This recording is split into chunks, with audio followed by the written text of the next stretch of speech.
Salut, c'est Ben de Retour d'Expérience et aujourd'hui je vous teste en conditions réelles le Panasonic S9. Et donc quoi de mieux qu'un festival sous la pluie pour tester ce Lumix S9 dans les bonnes conditions. L'idée ici pour moi c'est de produire un reportage complet du festival et de produire du contenu en temps réel. C'est-à-dire que je vais utiliser ce boîtier exactement ce pourquoi il a été conçu.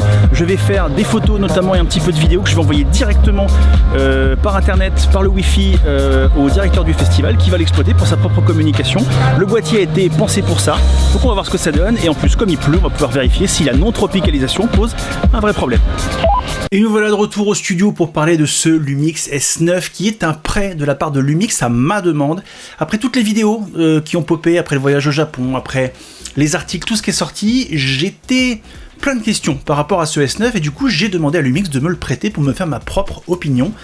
Et donc je vais vous la donner dans cette vidéo. Donc comme précisé en intro de cette vidéo, j'ai été missionné par le directeur du festival pour réaliser un after movie global du festival et produire du contenu en direct, des photos ainsi que des reels. Un premier reels après la première journée du festival pour faire venir des gens sur la deuxième journée du festival et un deuxième reels sur la deuxième journée qui permettait un petit peu de faire un résumé de ce qui s'était passé et de faire vivre la page du festival. Et pour ça j'avais besoin d'un outil compact, léger, performant.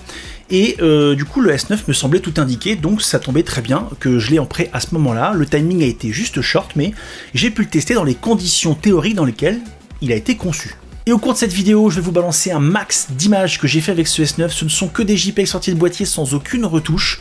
Et avant d'attaquer les choses sérieuses, je vous mets un des deux petits reels, format vertical du coup, que j'ai réalisé avec ce boîtier. J'ai juste monté les images, j'ai juste mis la musique, mais je n'ai fait aucune retouche colorimétrique, donc vous allez voir un petit peu ce que ça a dans le bid.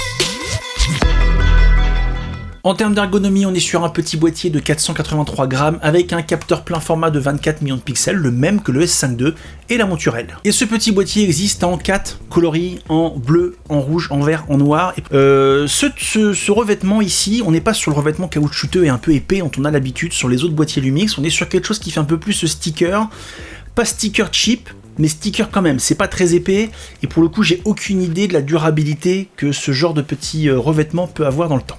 Niveau prise en main, on n'a pas de grip, on est sur quelque chose de plat. D'ailleurs, Lumix, lorsqu'il a prêté le boîtier aux différents créateurs de contenu au Japon, leur a fourni un petit accessoire de chez Smallrig qui permettait de rajouter un grip.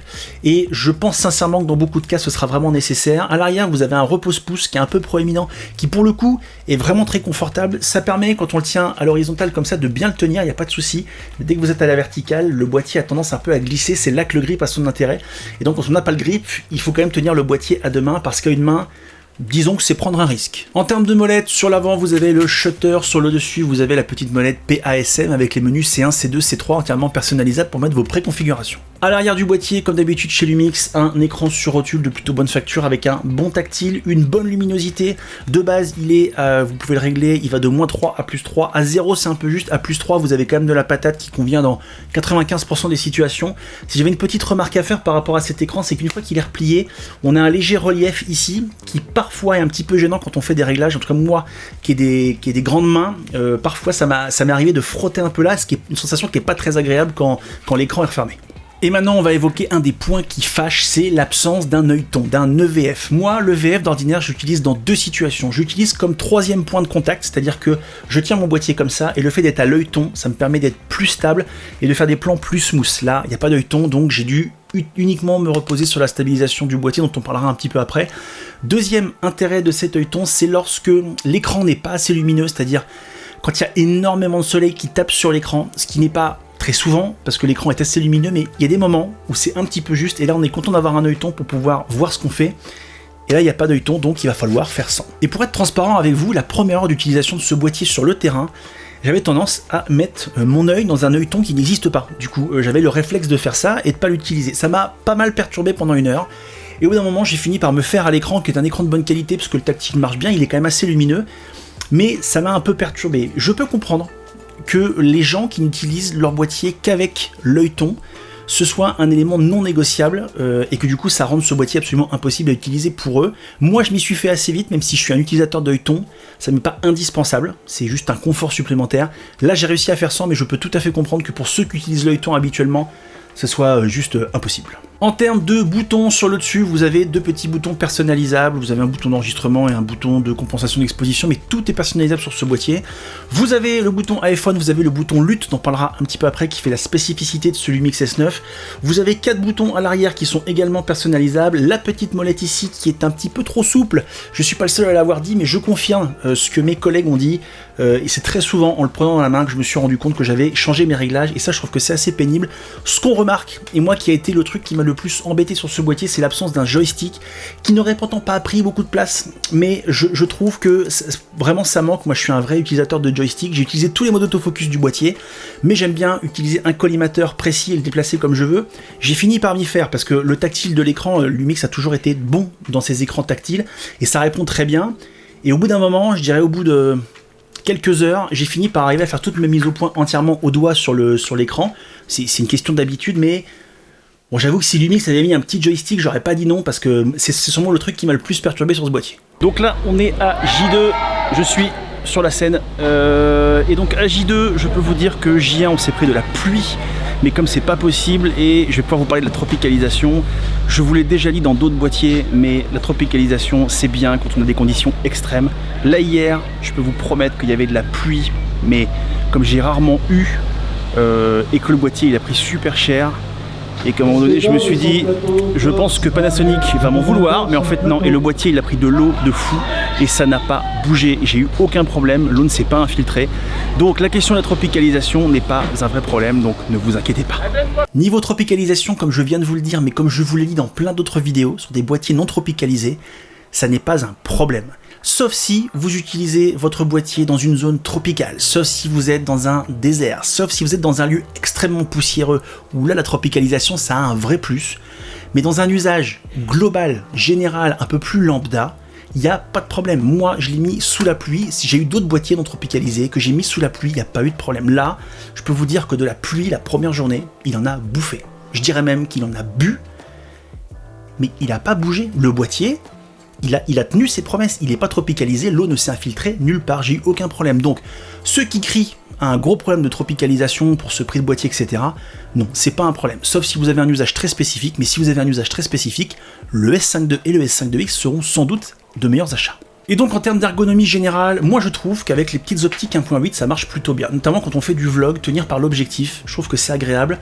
Le petit pancake F8 qu'ils ont sorti du mix, moi je suis pas du tout convaincu, je l'ai pas eu en test, je peux pas dire ce que ça vaut, mais 200 balles pour un truc en manuel en F8, je suis pas convaincu du tout, mais je pense pas qu'on soit la cible, en tout cas en Europe. Ils ont prévu de sortir un petit pancake, un petit zoom pancake, qui lui par contre je pense sera très intéressant, mais il est vrai que quand on veut faire du vlog comme j'ai pu en faire pendant ce week-end de tournage, j'avoue que le tenir par en dessous comme ça, c'est pas simple, alors que le tenir par l'objectif, c'est nettement plus agréable. Je trouve que l'ergonomie est globalement bien pensée. Moi, les deux trucs qui m'ont vraiment perturbé, c'est le joystick, parce que je suis un habitué du joystick, et surtout le grip. Je trouve qu'en termes de prise en main, l'accessoire de chez SmallRig sera pour moi indispensable dans beaucoup d'usages si vous voulez vraiment gagner en confort. Donc c'est une ergonomie générale qui est assez plaisante. Moi, j'ai pris du plaisir à l'utiliser, mais il y a des défauts qui pour certains sont absolument infranchissables et je peux tout à fait le comprendre. En termes de software, on a le même type de menu qu'on a sur les S5 II, S5 IIX. Lumix a toujours eu un système de menu qui était très développé. Moi, c'est une version de pré-production, donc qui comporte quelques bugs, des petits bugs, mais des bugs quand même. La version qui sera en vente définitive ne comportera pas ces bugs, puisque c'est à nous de faire remonter aux ingénieurs de Lumix qu'il y a un petit problème là, il y a un bug là, il y a une erreur là, et donc moi je suis sur une version V1.0, mais si vous achetez ce boîtier, vous n'aurez pas la même version que moi, vous aurez une version revue et corrigée. En termes d'autonomie, je peux vous dire qu'il y a un gap entre les S5 II et S5 IIX et ce S9. Je ne saurais pas vous dire quoi exactement parce que j'ai pas fait de calcul précis, mais sur une journée entière, j'ai réussi à bosser avec une seule batterie, ce que je pense je n'aurais pas été capable de faire avec un S5 II. Donc Damien Bernal parle d'une amélioration d'environ 30% et ça me paraît tout à fait cohérent comme chiffre vu moi l'usage que j'en ai fait. J'ai été étonné de voir que la batterie tenait aussi longtemps, alors j'en avais pris plusieurs au cas où, mais en réalité j'ai utilisé sur une journée, je l'ai rechargé la nuit, j'ai reparti le lendemain et j'ai pas eu de problème d'autonomie, donc ça pour le coup c'est vraiment hyper confortable. Et j'en profite pour te dire que je suis partenaire Miss Numérique. Ça veut dire quoi? Ça veut dire que si tu veux acheter ce S9 ou n'importe quel boîtier ou n'importe quel objectif, peu importe la marque, tu peux l'acheter sur Miss Numérique. Au moment de passer à la caisse, tu tapes mon code créateur RDEX, toi ça te coûte pas plus cher. Et moi, ça me permet de toucher une toute petite rétrocommission et surtout de soutenir la chaîne et de dire à Miss Numérique que tu viens de ma part. Et ça fait plaisir. Merci d'avance. Niveau autofocus, ça fonctionne très bien, on est sur la dernière génération d'autofocus de chez Lumix, la même qui est sur les S5 II et S5 IIX depuis la dernière mise à jour, on est sur le firmware V3 sur le S5 II de mémoire, et ça fonctionne globalement vachement bien. Je vous avais dit dans cette mise à jour que ça dépendait énormément de l'optique que vous aviez sur votre boîtier. Avec mon S50 mm 1.8 que j'ai ici, les performances étaient assez moyennes. Dès que je suis passé sur du Sigma, sur le 28-70, sur le 24-70 deuxième génération, j'ai vu une différence énorme. Et bah là je peux vous dire, parce que j'avais deux optiques en prêt, j'avais le 24 mm 1.8 et le 85 1.8 de chez Lumix, et bah ça marche super bien. Ça marche aussi bien que sur les Sigma. Je pense que c'est le 50 qui est peut-être le plus vieux qu'ils aient sorti, donc qui est peut-être des moteurs un peu moins bons. Le 50 a galéré, mais le 24 et le 85 ça marche très bien. Et ce qui m'a épaté, c'est que, parce que c'est la première fois que j'utilisais vraiment entièrement le boîtier du début à la fin et du coup avec les optiques dans toutes les conditions, et en festival j'ai dû faire des images dans des conditions de lumière hyper compliquées, très très sombres, et l'autofocus arrivait à bien détecter mon sujet même dans le noir. Ça j'étais assez surpris. Alors après il faut raison garder, on n'est pas sur le même niveau d'autofocus que les meilleurs du marché, on n'est pas sur du Sony, on n'est pas sur du Canon, tout simplement parce que même si cet autofocus est très bon, il a encore des petits problèmes de fiabilité. Ponctuellement, ça reste assez rare mais ça arrive, il y a des décrochages. Il a votre sujet et on ne sait pas pourquoi d'un seul coup, pap, il lâche le sujet et il part sur autre chose. Et ça arrive pas souvent, mais quand ça arrive c'est très pénible et c'est un phénomène que moi je n'ai pas rencontré sur mes Sony. Une fois qu'ils ont accroché leur cible, ils n'en décrochent plus. Bon bah, l'autofocus de chez Lumix a encore besoin d'être travaillé. Après maintenant, il faut même garder à l'esprit qu'il y a encore 1 an et demi, on n'était que sur l'autofocus de contraste. Et qu'en 1 an et demi, ils ont mis la phase, ils ont fait un autofocus hybride et ils ont réussi à rattraper une grosse partie de leur retard en se hissant pas sur le podium, mais franchement pas loin. Donc je me dis qu'à la vitesse à laquelle ils améliorent leur autofocus, Lumix, il suffit qu'ils intègrent un petit peu d'intelligence artificielle dans leurs algorithmes et je pense qu'ils peuvent se hisser sur le podium des grands. Donc j'ai bon espoir, je trouve déjà qu'il est très bon, c'est carrément exploitable. Moi dans un usage pro, j'ai plus de problème maintenant à utiliser ça, vraiment c'est vraiment meilleur. Mais on n'est pas au maximum du top over the top, mais pour 95% des usages, ça marche nickel. Concernant la stabilisation, on a la même que sur le S5 II, qui est selon moi la meilleure du marché. Il n'y a aucune marque qui fait aussi bien sur des capteurs plein format. Déjà l'Ibis tout seul, sans stabilisation électronique, ça marche vraiment très bien. Moi je l'ai utilisé en majorité du temps, c'était de l'Ibis tout seul. Et puis il y a les différents modes de stabilisation électronique, normal, standard, high, etc. qui ont été implémentés dernièrement par rapport au G9 II. Et là pour le coup, c'est limite si vous n'avez pas besoin d'un gimbal, tellement c'est fluide, tellement c'est souple. Alors évidemment il y a des compromis, il va falloir faire un petit peu de crop, tout ça, mais en termes de stabilisation, ce boîtier, tout comme le S5 II, c'est un modèle. Voilà, il est over the top, il est en haut du podium, donc si vous cherchez une bonne stab, il n'y a pas de problème avec ça. En termes de performance photo, vous avez la même chose que le S5 II, à peu près. Vous avez la rafale à 30 images secondes, vous avez la pré-rafale en RAW 1,5 secondes, vous avez le mode haute résolution à main levée de 96 millions de pixels, et ça, franchement, mais j'ai pu le tester de nuit. Je sais pas comment Lumix fait, mais la techno est hyper au point, ça marche très très bien.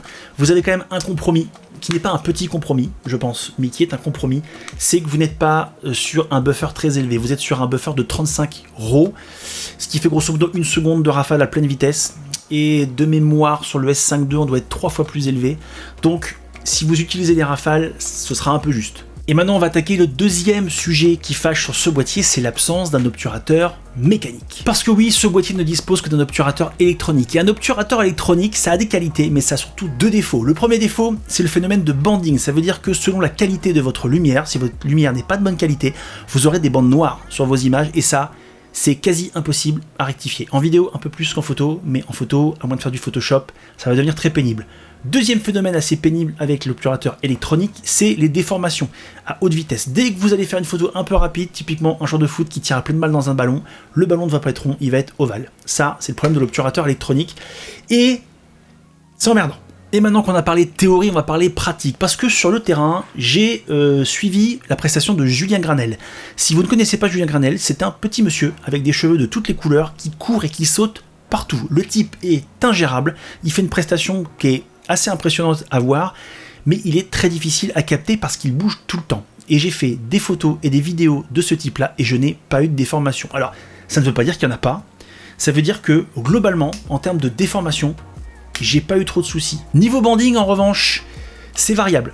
C'est-à-dire que j'ai eu des images, notamment quand j'ai fait le show de Joseph Kamel, qui avait des espèces de bandes LED derrière lui, de mauvaise qualité, et là, dès qu'il y avait de la fumée et beaucoup de lumière, j'avais plein de lignes, et c'était très pénible. Alors j'ai réussi à trouver des astuces, parce qu'en réglant son shutter, la bonne vitesse, on finit par trouver la bonne vitesse pour faire les bonnes images. Mais ça va vous obliger à mettre un filtre ND, ça va vous obliger à jouer, etc. Et franchement, ça c'est chiant.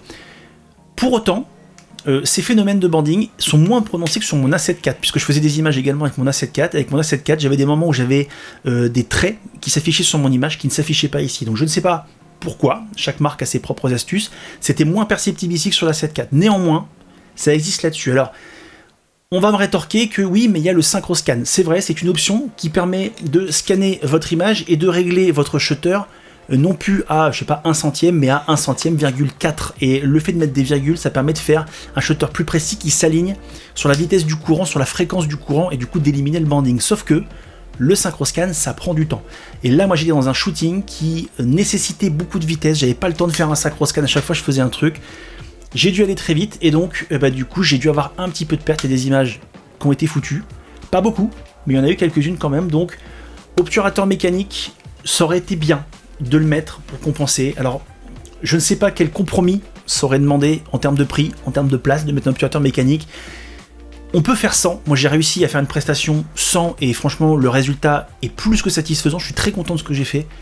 Mais j'aurais été carrément plus rassuré avec un mécanique qui m'aurait sûrement sauvé quelques images que là, j'ai perdu. En termes de performance vidéo, vous avez presque tout ce que fait le S5 II. Vous avez la 6K30 en open gate, vous avez la 4K60 avec un crop APS-C, 4K25, Full HD 120, le tout en 4.2 10 bits.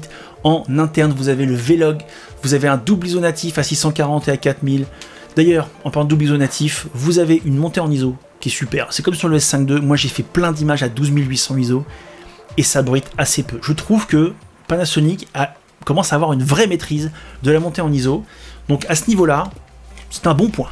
Le truc qui change en vidéo, et qui change aussi en photo, c'est l'apparition de ce petit bouton dédié, le bouton LUT, qui, lorsque vous l'actionnez, vous lance un menu qui vous permet de choisir différentes LUT jusqu'à 39, vous pouvez implanter dans le boîtier, et qui vont donner une colorimétrie à votre image. Alors cette lutte que vous appliquez, vous pouvez soit la voir juste en aperçu, et donc ça ne touchera pas votre fichier d'origine qui sera enregistré sur votre carte SD, ou vous pouvez directement l'imprimer sur votre fichier, auquel cas derrière vous ne pourrez pas le changer. C'est une option qui existe déjà sur le S5 II, mais qui est moins bien pensée. Là, le fait d'avoir un bouton raccourci qui permet d'accéder au menu, qui est bien fait, qui va super vite, c'est très confortable. Alors après c'est pareil, il faut bien la choisir avant, parce qu'une fois qu'elle est mise, c'est fini. Donc si vous faites un événement comme je l'ai fait, il faut se mettre d'accord dès le départ sur quelle lutte vous mettez, et puis en changer, sinon forcément vous avez des images de toutes les couleurs, et vous n'avez aucune cohérence visuelle. Moi, pour faire mes photos et mes vidéos, qui du coup étaient pleinement cohérentes, puisque j'utilisais la même lutte sur l'intégralité de la presta, j'ai mis un teal and orange qui était assez agressif, j'avais vu ça avec la direction du festival, on s'était mis d'accord sur ce parti pris là, et ça donne des images à la fois très cohérentes, en même temps très esthétiques. Ça marche pas pour tout, mais pour le festival, ça a très bien fonctionné.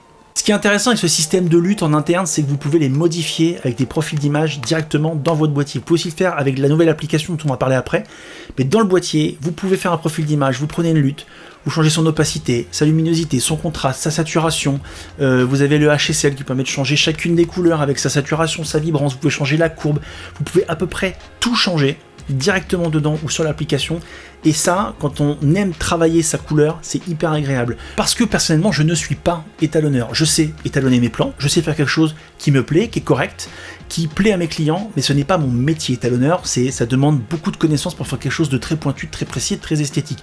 Je ne sais pas faire ça. Je sais faire quelque chose qui se suffit à lui-même. En revanche, quand on n'est pas étalonneur et quand on a envie d'aller vite, le fait d'avoir des looks directement intégrés dans son boîtier, c'est un gain de temps énorme. Ça permet d'aller fouiner et d'aller trouver un look esthétique qui nous plaît et pouvoir le mettre en place très rapidement sur des images pour que directement ça ait un impact visuel très fort. Ça, j'ai trouvé ça très cool. D'ailleurs, sur les vlogs que vous avez eu au début de la vidéo, j'ai utilisé la lutte Deep Blue de mon camarade David de Monsieur Caméra, que je remercie d'ailleurs, qui avait répondu à différentes questions que je lui ai posées parce que j'avais des interrogations sur mon boîtier, sur l'application. Donc voilà, et du coup c'est la lutte Deep Blue qui je trouve a un panache particulier. Alors quand même un truc pénible sur ce boîtier qui a été dénoncé par tout le monde et qui est assez incompréhensible, c'est une limitation en 4K à 15 minutes d'enregistrement et pas plus. On a l'impression de revenir des années en arrière. Alors de ce que j'en ai compris en regardant toutes les vidéos de mes confrères qui ont été au Japon, il y a eu sûrement un peu de peur des ingénieurs de chez Lumix puisque ce boîtier ne dispose pas de système de refroidissement et de dissipation de chaleur. Et je pense qu'ils ont limité à 15 minutes pour éviter la surchauffe et pour éviter ce genre de problème. Sauf que d'autres l'ont fait, mais du coup moi je l'ai fait. Je peux vous dire que j'ai lancé 8 cycles d'affilée de 15 minutes, ce qui représente 2 heures d'enregistrement, et j'ai pas eu de témoin de surchauffe. Enfin, si, j'ai eu la petite gueule qui s'est allumée là. Le boîtier était chaud au toucher, mais à aucun moment il ne s'est arrêté. Donc, s'il est capable d'encaisser 2 heures d'enregistrement, pourquoi mettre une limitation à 15 minutes? Mettez-la au moins à 30 minutes, à 1 heure, j'en sais rien, ou mettez des témoins qui s'affichent à l'écran, je sais pas, mais parce que ce boîtier, il est quand même destiné aux créateurs de contenu, et créateurs de contenu, c'est des Instagrammeurs, c'est des TikTokers, c'est des gens qui font des vlogs, mais c'est aussi des gens potentiellement qui, comme moi, font du YouTube, et qui ont besoin de plus de 15 minutes d'enregistrement pour pouvoir travailler. 15 minutes, c'est trop peu. J'ai bon espoir, j'ai tendance à croire que vu toutes les remontées qui ont été faites de l'intégralité des créateurs, tous pays confondus qui ont eu ce boîtier, je pense que Lumix et les ingénieurs vont trouver une solution et vont nous changer ces 15 minutes parce que s'ils ne le font pas, franchement, je trouve que c'est très embêtant. D'ailleurs, petit tip, si vous voulez ralentir l'augmentation de température de votre boîtier, vous ouvrez l'écran puisque la chaleur, elle se concentre souvent ici. Et quand il y a l'écran, ça se concentre énormément et quand vous l'ouvrez, ça se dissipe beaucoup mieux et le boîtier chauffe beaucoup moins. Et maintenant, je vais vous parler de l'application Lumix Lab qui, moi, personnellement, est le truc qui m'a le plus hypé. L'application Lumix Lab, c'est une application qui vous permet de télécharger des luttes, de modifier des luttes, de les implémenter dans votre boîtier, de télécharger vos images, vos JPEG, vos RAW et même des vidéos avec un codec particulier, le tout en exploitant les 5 GHz de Wi-Fi que vous avez là-dedans. Et en gros, grâce à cette application, qui fonctionne globalement très bien, et qui est plutôt bien foutue, qui a été bien pensée, vous avez la possibilité de télécharger des luttes de créateurs, de faire les vôtres, de tester des images à vous avec des luttes d'autres créateurs avant de l'implémenter dans votre boîtier, de les mettre là-dedans dans l'ordre que vous voulez, de les modifier, de les corriger, de télécharger les photos pour pouvoir les partager derrière avec votre smartphone. Également en vidéo, alors il faudra utiliser un codec qui est du MP4 Lite à 50 mégabits par seconde. Ça fonctionne bien. Alors concernant cette application Lumix Lab, je ne vais pas aller beaucoup plus loin, parce que si vous voulez plus de détails, moi je vous invite à aller voir la vidéo de David Lambeau de Monsieur Caméra, je vous mets l'affiche quelque part par là, qui pour le coup a fait une vidéo extrêmement complète sur l'application, et qui sera sûrement bien plus technique et bien plus précise que tout ce que je pourrais vous raconter là. Et donc sur le terrain, ça donnait quoi cette application-là? Elle fonctionne globalement très bien. Le transfert d'images se fait bien. Il y a un petit bémol, c'est que l'appairage, la connexion entre le téléphone, l'application du coup, et le boîtier peut parfois être un peu hésitant. Il faut s'y reprendre à 1 fois, 2 fois, 3 fois, parfois même 4 fois. Une fois qu'on est connecté, ça marche très bien. Le transfert est hyper rapide, ça fonctionne bien, c'est fluide, les allers-retours se font très très bien. Et dès qu'on fait des photos, qu'on veut les publier sur Insta, les envoyer, les partager, ça va vraiment vite. Mais il faut que la connexion se fasse et parfois c'est un peu hésitant. Je mets un petit disclaimer quand même parce que lorsque vous êtes dans une zone où il n'y a pas trop d'interférences, ça se connecte beaucoup plus facilement. Là sur le festoche, j'avais forcément des milliers de téléphones autour de moi, des milliers de réseaux, de 4G, de Wi-Fi dans tous les sens. Et ça a fait des perturbations qui font que j'ai senti que j'avais plus de mal à me connecter, que j'avais plus de mal à maintenir une connexion. Et dès que j'ai testé ça dans un endroit qui était plus safe, avec beaucoup moins d'interférences, ça a beaucoup mieux marché. Faut le savoir, c'est valable d'ailleurs pour beaucoup de choses, même quand vous êtes en festival avec votre propre téléphone, vous devez bien vous rendre compte que vous captez moins bien. Il n'y a pas de différence avec ça, ça marche tout pareil. Donc dès que vous êtes dans un endroit un peu plus safe en termes d'ondes, ça marche beaucoup mieux. Et on arrive au moment de la conclusion, et là, je suis bien embêté. D'abord parce que ce boîtier a eu un accueil très mitigé sur les réseaux, que moi j'ai senti beaucoup de colère vis-à-vis de la marque, et beaucoup de défiance vis-à-vis des créateurs de contenu qui sont partis au Japon, qu'on a accusés de collusion avec la marque. D'abord, concernant ce voyage au Japon, j'avais envie de vous dire de garder confiance envers les créateurs que vous suivez depuis des années. Ces créateurs, ça fait des années que vous les suivez, que vous avez confiance en eux, parce qu'ils ont bâti une relation entre eux et vous, et je pense qu'ils ont globalement tous assez de recul et assez d'expérience pour faire la part des choses entre la marque et leur audience. Ensuite, je pense que Lumix a fait une très grosse erreur, c'est de pas m'avoir invité. Non, évidemment, c'est pas ça la grosse erreur. Même si il m'aurait invité au Japon, moi j'aurais dit oui, parce que visiter le Japon avec un nouveau boîtier tout neuf et avec d'autres camarades dans le travail, ça aurait été super chouette. Mais c'est pas le propos. Non, pour moi, l'erreur, c'est les gens qu'ils ont invités. Non pas que ce soit pas des gens de qualité, mais je pense qu'ils ont invité beaucoup de testeurs de matériel qui ne sont pas la cible finale de ce boîtier. La cible finale de ce boîtier, si on en croit la communication et le marketing, c'est les TikTokers, c'est les Instagrammeurs, c'est les vlogueurs de voyage, c'est tous ces gens-là. Et ils n'ont pas invité ces gens-là. Ils ont invité des testeurs de matériel, des David Lambeau, des Damien Bernal, j'en passe, il y en a eu plein, des Pidefas, etc., qui sont des gens très bien, qui travaillent très bien, mais qui testent du matos et qui ne sont pas potentiellement la cible finale. Et je pense que les meilleures personnes pour parler de ce boîtier, c'est des gens qui vont derrière l'utiliser au quotidien. Je pense qu'il y a eu une petite erreur de casting et ça n'a pas aidé à rendre l'accueil plus positif. Ensuite, me concernant et concernant mon expérience avec le S9, je suis à la recherche depuis longtemps d'un boîtier du quotidien, d'un deuxième boîtier pour aller en monturel avec mon S5 II. Pendant longtemps, je me suis dit, je vais m'acheter un G9 II, et ce qui me bloque, c'est de me dire, putain, il faut que je me rachète encore des objectifs en micro 4 tiers, il faut que je rajoute une monture à mon parc de matériel, et moi ce que je cherchais, ce que j'attendais, c'était un boîtier avec une monture L, de petite taille, transportable, mais avec des performances suffisantes. Et ce S9 répondait pas mal sur le papier à ce que je cherchais. Maintenant, avec un peu de recul, ce boîtier, pour l'usage que j'en ai fait en festival, c'était l'outil parfait. Il a parfaitement répondu à ce que je lui ai demandé et à la mission que j'avais. J'ai pu produire du contenu hyper rapidement, j'ai pu finalement faire exactement ce que le slogan annonçait, shoot, edit, barré, share, c'est ce que j'ai fait. Et les retours que j'ai eus par rapport à ce que j'ai produit ont été excellents, donc c'était le bon produit au bon moment. J'en suis hyper satisfait et j'ai trouvé ça hyper agréable, d'autant que le produit étant léger, j'ai pu le mettre ici avec une attache Peak Design et je l'ai pas senti, il m'a pas pesé, ce qu'un S5 II n'aurait pas pu faire. Maintenant, est-ce que sur un usage quotidien ce serait la même ? Je suis pas certain. Maintenant, la vraie question, c'est est-ce que ce boîtier est pertinent ? Et objectivement, ça dépend. Parce que pour ceux qui utilisent d'ordinaire un iPhone 15 Pro Max, vous n'aurez pas le même résultat qu'avec ce boîtier. Ceux qui prétendent le contraire, je suis désolé, c'est faux. Vous n'aurez pas la même chose avec un capteur microscopique et des algorithmes de simulation de bokeh que vous avez avec un capteur plein format de 24 millions de pixels et un 85 mm 1.8. Je suis désolé, les résultats que moi j'ai obtenus, même avec un excellent smartphone, je ne les aurais pas obtenus. Et ça, c'est un vrai plus. Associé au fait que vous avez directement des colorimétries de super qualité dans le boîtier, c'est pas un smartphone, c'est meilleur qu'un smartphone. En tout cas, en photo et en vidéo, c'est meilleur qu'un smartphone. Parce que c'est hyper frustrant. Moi, en tout cas, je suis hyper frustré parce que Lumix a sorti un boîtier avec un potentiel assez impressionnant. Il faut quand même imaginer toutes les technos qu'il y a dans un boîtier si petit. Rien que le niveau de stabilisation par rapport à la taille du boîtier, je trouve que c'est impressionnant. Parce que j'ai l'impression que les compromis qui ont été faits par rapport au prix de vente qui est demandé, c'est en décalage avec la cible qui est visée. Et en fait, moi, ce boîtier, il a fait les montagnes russes. C'est-à-dire que Lumix a annoncé qu'ils allaient sortir un nouveau boîtier. J'étais hyper hypé. Je pensais qu'ils allaient faire un S1 II. Et puis, ils ont annoncé le S9. Et je me suis dit, c'est pas à ça que je m'attendais. Moi, je regarde pas toujours les rumeurs et je m'attendais pas à ça. Et puis, j'ai vu les specs, puis j'ai vu le boîtier, puis je me suis dit, ah ouais, c'est peut-être pas si mal. Puis j'ai vu les tests, puis je me suis dit, ah, quand même, il y a beaucoup de compromis. Et puis, je l'ai testé. Au début, j'étais frustré. Je me suis dit, ah ouais, les trucs qu'on a pointés qui allaient pas, ça manque un peu. Et puis à l'usage, je me suis dit, mais en fait, moi ça va. En tout cas, pour mon usage, la plupart des défauts, je les ai plutôt bien compensés et je l'ai trouvé agréable à utiliser ce boîtier. Et en fait, je suis comme ça. Et je me dis que si moi je suis comme ça à faire les montagnes russes dans ce que j'en pense, il y a beaucoup de gens qui risquent d'être dans le même état que moi. Et j'ai l'impression que ce boîtier, pour pouvoir l'apprécier et en apprécier les capacités, il faut en avoir l'usage. Et deux, il faut le prendre en main. Parce que si on ne l'utilise pas, on ne peut pas se rendre compte que certaines barrières qu'on a, finalement, c'est plus des barrières psychologiques qu'autre chose.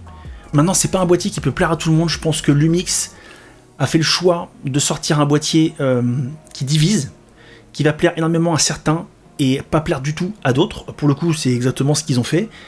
Il y a des compromis hyper importants pour les utilisateurs classiques, pour les professionnels, pour les photographes qui utilisent l'œilleton, etc. Ce boîtier-là, ce ne sera pas eux la cible. Et ils vont le rejeter, d'ailleurs, ils le rejettent déjà. Et je pense que pour les autres, ça peut avoir de l'intérêt. Et pour s'en rendre compte, il faut le prendre en main. Maintenant, me concernant, je suis le cul entre deux chaises, puisque ce boîtier sur le papier correspond exactement à ce que je cherche. En pratique, c'est pas toujours le cas. Est-ce que je vais arriver à le rentabiliser sur le côté pro ? Est-ce que je vais suffisamment le sortir et l'utiliser sur le côté perso ? Puisque c'était mon objectif premier d'un deuxième boîtier. J'en sais rien, je me pose encore plein de questions. J'avoue que Lumix a sorti des promos tout de suite sur les objectifs qui sont ultra agressives.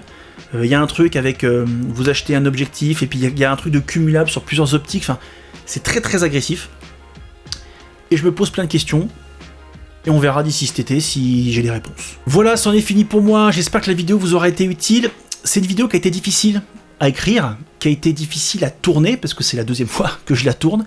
Ça a été un test qui a été très intense pour moi, physiquement, psychologiquement. J'avoue que j'ai fait une prestation qui a été complexe et très fatigante. Mais je suis très content de ce que je vous ai proposé ici.